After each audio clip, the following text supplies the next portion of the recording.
केवल कैलाश भवन तक। हरे कृष्ण।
Hare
ओम नमो भगवते वासुदेवाय।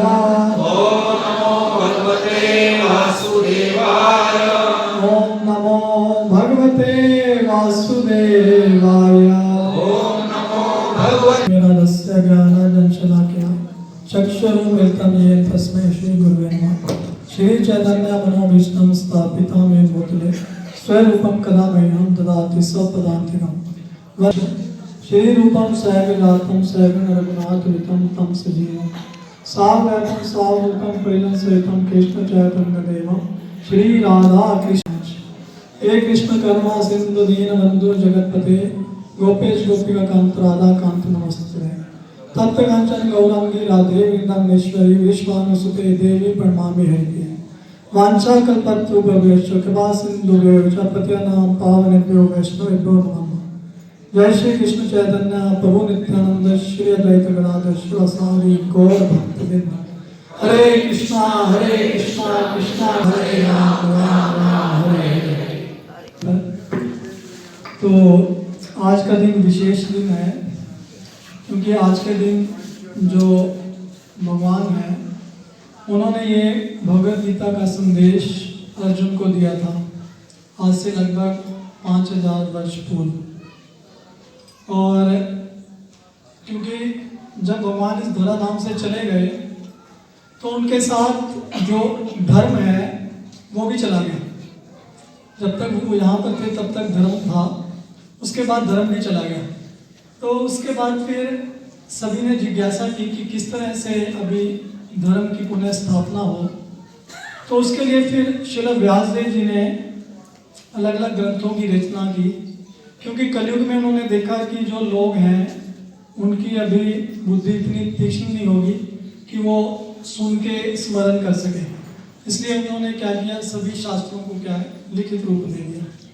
तो उन्होंने अलग अलग ग्रंथ लिखे, अनेक वेद लिखे, पुराण लिखे, उपनिषद लिखे, और उसमें से एक ग्रंथ लिखा जिसका नाम है महाभारत। तो आप सबने महाभारत तो देखी होगी सीरियल में, है ना।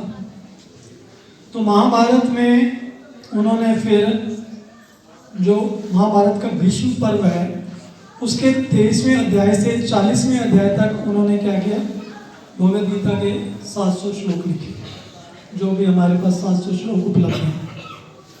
लेकिन उसके बाद फिर ये 700 श्लोक बहुत सारे लोगों ने इसके ऊपर टिप्पणियाँ की हैं।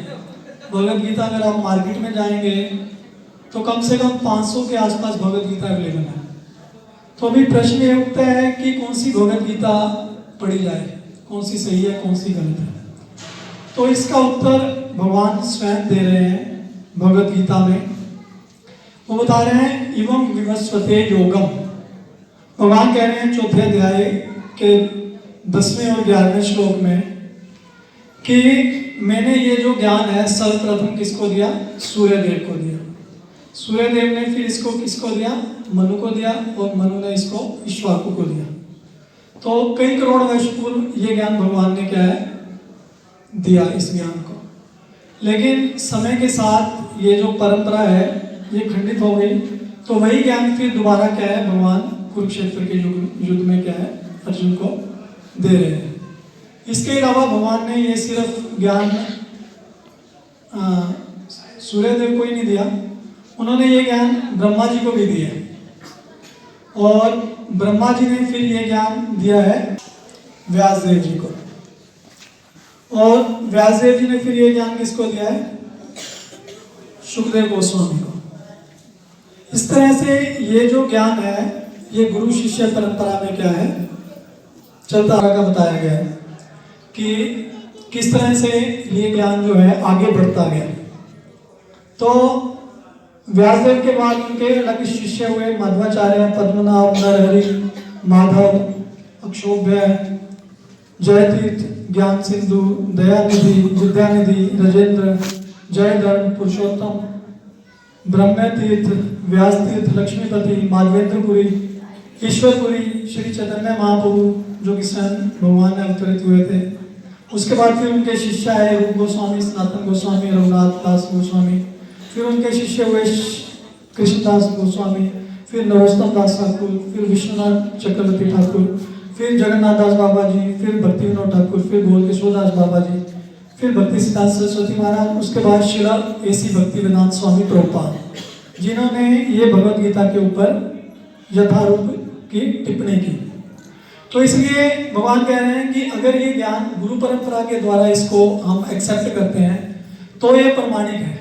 जिस तरह से कोई स्कूल कॉलेज है उसको हम तभी प्रमाणिक मानते हैं जब उसको गवर्नमेंट अप्रूवल देती है। बिना गवर्नमेंट के अप्रूवल के अगर आप बच्चे को एडमिशन करा दोगे उसकी कोई वैल्यू नहीं। तो इसलिए हमें भी क्या है, ये ज्ञान को वैसे ही गुरु शिष्य परंपरा में क्या है ग्रहण करना पड़ेगा। तो जिन लोगों ने भगवत गीता लिखी है, कोई वकील है, कोई डॉक्टर है, कोई इंजीनियर है, उनके लिखने से कोई फर्क नहीं पड़ेगा। और उनके जो परपट लिखे हुए हैं उससे लोगों के जीवन में भी कोई चेंज नहीं आ रहा। सबसे बड़ी जो बात है, सबका जीवन वैसे ही चल रहा है। लेकिन ये जो भगवत गीता यथारूप है, इसे पढ़ के पूरी दुनिया में चेंज आ रहा है, पूरी दुनिया बदल रही है। और पूरे विश्व में ये 100 से अधिक भाषाओं में क्या है प्रिंट हो चुकी है। और बाहर के लोग भी इस ज्ञान को एक्सेप्ट कर रहे हैं। अमेरिका, रशिया, जापान, जितने भी देश हैं, सब जगह ये भगवत गीता का प्रचार हो रहा है। और ये भगवत गीता रशिया में बैन की गई थी, क्योंकि रशिया में बहुत ज़्यादा प्रचार हो रहा था। लोग बड़ी तेजी से अपने आप को चेंज कर रहे थे। तो ये देखकर गवर्नमेंट ने वहाँ पे बैन कर दिया। उसके बाद फिर उनको उसको खोलना पड़ा, क्योंकि लोग इतने ज़्यादा उसको प्रोटेस्ट कर रहे थे इसके अगेंस्ट। तो उनको फिर दोबारा से भगवत गीता को ओपन करना पड़ा। तो ये भगवत गीता यथारूप आप सबको पढ़नी चाहिए। जिसके पास नहीं है वो हमारे बाहर बुक टेबल लगा हुआ है, वहाँ से क्या है वो कलेक्ट कर सकता है। तो भगवत गीता में दिया क्या गया है, अब मेन जो पॉइंट है कि भगवत गीता क्या बता रही है हमें। तो भगवत गीता में मुख्य 5 विषयों के बारे में बताया गया। पहला है ईश्वर, दूसरा है जीव, तीसरा है प्रकृति, चौथा है काल और 5वां है कर्म। ये 5 विषयों के बारे में क्या है भगवत गीता में बताया गया। तो ईश्वर का मतलब क्या है? ईश्वर का मतलब है परम नियंता, मतलब जो सारी सृष्टि को क्या है कंट्रोल कर रहा है, उसको क्या कहते हैं ईश्वर। और भगवान शब्द भी आपने सुना होगा। भग का मतलब होता है ऐश्वर्य, वान का मतलब है जो उसको ग्रहण करता है। तो जिसके पास 6 ऐश्वर्य पूर्ण मात्रा में हो उन्हें क्या कहते हैं? भगवान कहते हैं। तो 6 ऐश्वर्य क्या है? पहला है पूर्ण धन, दूसरा है पूर्ण शक्ति, तीसरा है पूर्ण यश, चौथा है पूर्ण ज्ञान, 5वां है पूर्ण सुंदरता और छठा है पूर्ण वैराग्य। जिसके पास ये 6 चीजें पूर्ण मात्रा में हो उनको हम क्या है भगवान स्वीकार करते हैं। तो इस भौतिक संसार में किसी के पास ये चीजें पूर्ण मात्रा में नहीं होगी। किसी के पास 1 होगी, 2 होगी, वो भी पूर्ण मात्रा में नहीं हो सकती, है ना। और जब भगवान यहाँ पर धराधाम में थे तो उनकी 16,108 रानियां थी और इतने ही उनके पास महल थे, 16,108 महल। वो सभी रानियां क्या है उनसे संतुष्ट थी, सब उनकी क्या है सेवा में लगती थी। तो ये है भगवान का ऐश्वर्य। उसके बाद पूर्ण शक्ति, भगवान पूर्ण शक्तिमान है। 3 महीने के थे तो उन्होंने क्या किया, पूतना का वध कर दिया। और जितने भी असुर आते थे खेल खेल में भगवान क्या है उनको मार देते थे। 7 साल की उम्र में उन्होंने क्या किया, गोवर्धन पर्वत को धारण किया 7 दिन 7 रात तक। तो भी कोई भगवान कहे अपने आप को तो उसको पूछो कि आप कितनी देर तक कोई पत्थर का टुकड़ा उठा सकते हो। हाँ, आजकल भगवान बहुत मतलब कलयुग में ये सबसे बड़ा दुर्भाग्य है लोगों का कि यहाँ पर रोज नए भगवान आ रहे हैं और रोज नए गुरु आ रहे हैं और सही मार्गदर्शन लोगों को क्या है कोई नहीं दे रहा। तो ये सबसे बड़ा दुर्भाग्य है। उसके बाद पूर्ण यश, भगवान का यश जो है। अभी भगवद गीता भगवान ने 5000 वर्ष पूर्व सिर्फ 45 मिनट बोली। कितनी देर? 45 मिनट। 125 साल तक भगवान इस धराधाम तक रहे तो उन्होंने अनेक लीलाएं की, लेकिन भगवान ये 45 मिनट का ज्ञान भगवान ने ऐसा दिया है कि सारी दुनिया अब इसको पढ़ रही है। भगवान कितने पॉपुलर हैं, हम देख सकते हैं कि देश विदेश में भी लोग पढ़ रहे हैं कि भगवान क्या बता रहे हैं भगवद गीता के माध्यम से। तो यह है भगवान का पूर्ण यश। उसके बाद ज्ञान। सभी वेद शास्त्र कहाँ से आ रहे हैं? भगवान से आ रहे हैं। वेद है भगवान साक्षात, तो वेद जो है वो क्या है? साक्षात भगवान ही है। तो पूर्ण ज्ञान में है भगवान, उनसे ज्यादा ज्ञान इस संसार में किसी के पास नहीं। उसके बाद पूर्ण सुंदरता। भगवान की सुंदरता इतनी है कि अगर कोई एक बार भगवान की सुंदरता से मोहित हो जाए तो वो संसार की किसी भी वस्तु से अट्रैक्ट नहीं होगा। भगवान इतने सुंदर है। उसके बाद है पूर्ण वैराग्य। सब कुछ होने के बाद भी भगवान हर चीज को जब त्यागने की बारी आती है तो वो 1 मिनट लगाते हैं, छोड़ते नहीं है, किसी चीज से आसक्त नहीं है वो। जब भगवान धराधाम छोड़ के जा रहे थे तो सब कुछ उन्होंने मिनटों में छोड़ के अपनी द्वारका नगरी को भी क्या है? समुद्र में डुबा दिया। तो इस तरह से ये भगवान शब्द आया है जिनके पास ये 6 ऐश्वर्य क्या है? पूर्ण मात्रा में। तो अभी अलग अलग शास्त्रों से हम देखेंगे कि भगवान है कौन। तो ब्रह्म संहिता एक शास्त्र है, उसमें ब्रह्मा जी बता रहे हैं ईश्वर परम कृष्णा सच्चिदानंद विग्रह अनादिरादि गोविंद सर्व कारण कारण। कि ईश्वर कौन है? परम कृष्णा। कृष्ण ही क्या है?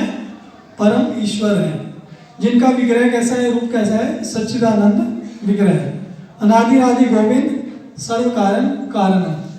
वो क्या है? अनादि है, उनका कोई आदि नहीं है, सबसे पहले वे ही थे, वो सभी कारणों के क्या है? वो कारण है। ये कौन बता रहे हैं? ब्रह्मा जी बता रहे हैं ब्रह्म संहिता में। उसके बाद पद्म पुराण में शिव जी बता रहे हैं पार्वती को आराधना नाम सर्वेशाम विष्णु आराधना परम तस्मात् पर तरम देवी तद्या नाम समाचरम। वो बता रहे हैं कि जितनी भी आराधनाएं हैं इस संसार में उनमें से सर्वश्रेष्ठ आराधना किसकी है? विष्णु की आराधना। विष्णु या कृष्ण एक ही है। विष्णु की आराधना क्या है? सबसे परम है। और इससे भी ऊपर की आराधना किसकी है? उनके जो भक्त हैं उनकी क्या है? आराधना। इसके अलावा श्रीमद् भागवतम में जो सुखदेव गोस्वामी परीक्षित महाराज को जो कथा सुनाते हैं तो भगवान के अनंत अवतार हैं, उनमें से 24 अवतारों का वो वर्णन करते हैं। और 24 अवतारों का वर्णन करने के बाद फिर वो ये श्लोक कहते हैं एते चांस कला पुंसा कृष्णस्तु भगवान स्वयं इंद्रादि व्याकुलम लोके मुड्यन्ति युगे युगे। तो बता रहे हैं कि ये जितने भी अवतार हैं, जिन अवतारों का उन्होंने वर्णन किया है वो क्या है? कोई भगवान का अंश है, कोई भगवान की कला है। कला मतलब भगवान के अंश के जो अंश होते हैं उसको कला कहते हैं। लेकिन कृष्णस्तु भगवान स्वयं। कृष्ण क्या है? स्वयं भगवान है। कृष्ण क्या है? अवतारी है। सभी अवतार जो हैं भगवान के वो कृष्ण से आते हैं और मूल जो है वो क्या है? भगवान कृष्ण है। जिस तरह से कोई कैंडल है, कोई मोमबत्ती है, तो मोमबत्ती को अगर हम अलग अलग मोमबत्तियों से अलग अलग मोमबत्तियां जलाएं तो सब में सेम शक्ति होती है, लेकिन एक मोमबत्ती ऐसी होगी जो क्या है? सबसे पहली थी, मूल। उसके बाद उससे सारी मोमबत्तियां जली है, लेकिन सब में क्या है? वैसी ही शक्ति है। तो इसी तरह से भगवान के अवतार हैं वो सब अपने आप में क्या है? पूर्ण है। लेकिन वो सब कहाँ से आ रहे हैं? भगवान। क्या बताया गया है भगवान के बारे में कि भगवान कौन है? इसके अलावा अर्जुन बता रहे हैं भगवान के बारे में 10वें अध्याय में 12-13 श्लोक है परम ब्रह्म परम धाम अजम विभव। तो बता रहे हैं कि हे भगवान आप क्या है? परम ब्रह्म है। आपका धाम भी क्या है? नित्य है। आप क्या है? नित्य है। नित्य मतलब हमेशा रहने वाले, शाश्वत। और क्या है? आप दिव्य हैं। दिव्य मतलब 3 गुणों से परे हैं। इस भौतिक संसार में हम क्या है? गुणों के अधीन। आप क्या हो, आदि पुरुष हो, सबसे पहले पुरुष हैं। उसके बाद आप अजन्मा हो, आपका जन्म नहीं होता। तो कई बार लोग कहते हैं कि आपके भगवान तो जन्म लेते हैं, लोग कहते हैं ना कि आपके भगवान कैसे होंगे, उनका तो जन्म होता है। क्योंकि लोग भगवत गीता नहीं पढ़ते, इसलिए लोगों को ज्ञान नहीं है। तो भगवत गीता में भगवान क्लियर बता रहे हैं, जन्म कर्म चमेव दिव्यम एवं यो वेति तत्वता त्यक्त्वा देहम पुनर्जन्म नैति मामेति सो अर्जुना। कि मेरे जन्म और कर्म क्या है, दिव्य है। वो साधारण जीव की तरह जन्म नहीं ले रहे भगवान इस संसार में। भौतिक संसार में भगवान प्रकट होते हैं और अप्रकट होते हैं कुछ समय तक, अलग अलग अवतार लेते हैं, उनके अलग अलग कारण होते हैं अवतार लेने के। हर युग में भगवान अवतार लेते हैं, भगवत गीता में इसके बारे में बताया। इसके अलावा भगवान स्वयं अपने के बारे में भगवत गीता में बता रहे हैं। 2-3 श्लोक हैं जिसमें बता रहे हैं भगवान। 10वें अध्याय का 8वां श्लोक है, उसमें भगवान बता रहे हैं, अहम सर्वस्व प्रभवो मत्ता सर्वं प्रवर्तते इति मत्वा भजन्ते माम बुधा भाव समन्विता। कि मैं क्या हूँ, सबका प्रभु, मैं सबका स्वामी हूँ। मत्ता सर्वं प्रवर्तते, सब कुछ मुझसे ही आया है। और ये कोई भली भांति जानता है, वो क्या करता है, बुद्धि और भाव से क्या करता है, मेरी पूजा करता है। तो ये भगवान बता रहे हैं अपने बारे में। उसके बाद और एक श्लोक है 7.7 में भगवान बता रहे हैं, मत्ता पर तरम नान्यत किंचित अस्ति धनंजय मई सर्वम इदम प्रोक्तम सूत्रे मणि गणाइवा। कि मेरे से परे अन्य कोई सत्य नहीं है और ये पूरा संसार मेरे ऊपर आश्रित है। जिस तरह से धागे में मोती पिरोए रहते हैं, उसी तरह से ये संपूर्ण ब्रह्मांड क्या है, मेरे ऊपर आश्रित है। तो मोती जो है वो धागे ऊपर क्या है, आश्रित है। अगर हम धागा निकाल देंगे तो क्या होगा, मोती सब बिखर जाएंगे। तो भगवान इस पूरे ब्रह्मांड को धारण करते हैं। अगर भगवान कक्षा में जो तैर रहे हैं वो सब क्या करेंगे, कोलैप्स हो जाएंगे, पूरी सृष्टि खत्म हो जाएगी। तो ये सब भगवान के ऊपर आश्रित है। उसके अलावा भगवान और क्या बता रहे हैं, लोक महेश्वरम सुहृदम सर्वभूतानाम ज्ञात्वा माम शांति मृच्छति। भगवान कह रहे हैं सभी यज्ञ सभी तपस्याओं का भोक्ता मैं हूं और भोक्ताराम यज्ञ तपसाम सर्वलोक महेश्वर, सभी लोकों का महाईश्वर मैं हूं। जितने भी लोक हैं इस संसार में उसका महाईश्वर मैं हूं। और भोक्ताराम यज्ञ तपसाम सर्वलोक महेश्वरम सुहृदम सर्वभूतानाम, सभी जीवों का मैं परम हितकारी हूं। सभी जीवों का, सबके हृदय में भगवान बैठे हैं। और जो कोई व्यक्ति ये जानता है वो क्या करता है, परम शांति का अनुभव करता है। तो ये भगवान के बारे में हमने बताया कि किस तरह से श्री कृष्ण ही क्या है, परम पुरुष भगवान है। तो मैं राजेश शर्मा बसंत ऋतु यूट्यूब चैनल तो सारे ही दोस्तों का स्वागत करता हाँ। दोस्तों मैं इस वेले त्रिपड़ी के शमशान घाट के नाल बिल्कुल शमशान घाट के अंदर ही एडजॉइनिंग एक कैलाश भवन है जिथे श्री कृष्ण महोत्सव का प्रोग्राम चल रहा है और प्रोग्राम संकीर्तन हो रहा है, भगवान का संकीर्तन हो रहा है।